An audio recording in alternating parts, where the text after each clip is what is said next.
ನೀವು nut boat tight ಮಾಡ್ತೀವಿ ಅಂದ್ರೆ ಪ್ರದರ್ಶನ ಬಿಟ್ಟು ಟೈಟ್ ಮಾಡ್ತೀರಿ ಅಂತ ಹೇಳ್ತೀರಾ ಸರ್? ಇದು ಭಾಷೆ ಅಲ್ಲ ಸರ್. ಇದು ನಿಮಗೆ ಅಧಿಕಾರ ಕೊಟ್ಟಿದ್ರೆ ಹುಲಿ ಏರಿದಿರಿ, ಅಧಿಕಾರ ಹೇಳಿದಾದ್ಮೇಲೆ ಹುಲಿಗೆ ಜನ ಗೌರವ ಕೊಡ್ತಾ ಇರೋದು.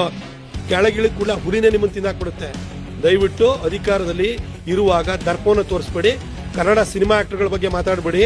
ಕನ್ನಡ ಸಿನಿಮಾ ಆಕ್ಟರ್ಗಳು ಇವತ್ತೂ ಕೂಡ ಸುದೀಪ್ ಇರ್ಬೋದು, ಶಿವಣ್ಣ ಇರ್ಬೋದು, ಯಶ್ ಇರ್ಬೋದು, ದರ್ಶನ್ ಇರ್ಬೋದು, ಅಥವಾ ನಮ್ಮ ರಮೇಶ್ ಅವರು ಇರ್ಬೋದು, ಎಲ್ಲ ನಮ್ಮ ನಟರುಗಳು ನಮ್ಮ ಕನ್ನಡ ಚಲನಚಿತ್ರಕ್ಕೆ ದೊಡ್ಡ ಕಾಂಟ್ರಿಬ್ಯೂಷನ್ ಕೊಟ್ಟಿದ್ದಾರೆ.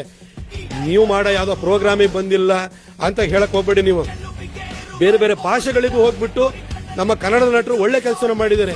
ಇತ್ತೀಚೆಗೆ ಡಾಲಿ ಧನಂಜಯ ಅವರು ಬಂದ್ರು ಕೂಡ ಬೇರೆ ಬೇರೆ ಭಾಷೆನಲ್ಲೂ ಕೂಡ ಹೋಗಿ ಪರ್ಫಾರ್ಮ್ ಮಾಡಿ ಸೈ ಅನ್ಸ್ಕೊಂಡಿದ್ದಾರೆ. ಇದನ್ನೆಲ್ಲ ನಮ್ಮ ಕನ್ನಡದವ್ರನ್ನ ನಾವು ಅಪ್ರಿಷಿಯೇಟ್ ಮಾಡಬೇಕು. ನಿಮ್ದು ಯಾವ್ದೋ ಪೊಲಿಟಿಕಲ್ ಕಾರ್ಯಕ್ರಮಕ್ಕೆ ಬರಲಿಲ್ಲ ಅಂದ್ಕೊಳ್ಳೆ ನಟ್ಟು ಬೋಲ್ಟು ಟೈಟ್ ಮಾಡ್ತೀವಿ, ನೀವು ಶೂಟಿಂಗ್ ಮಾಡೋದಕ್ಕೆ ನಾವು ಪರ್ಮಿಷನ್ ಒಂದ್ ಹೇಳ್ಬಿಟ್ರೆ ಸಾಕು ನಿಲ್ಲಿಸ್ಬಿಡ್ತಾರೆ ಅಂತ ಏನು ಶಾಶ್ವತ ನೀವೇ ಇರ್ತೀರಾ?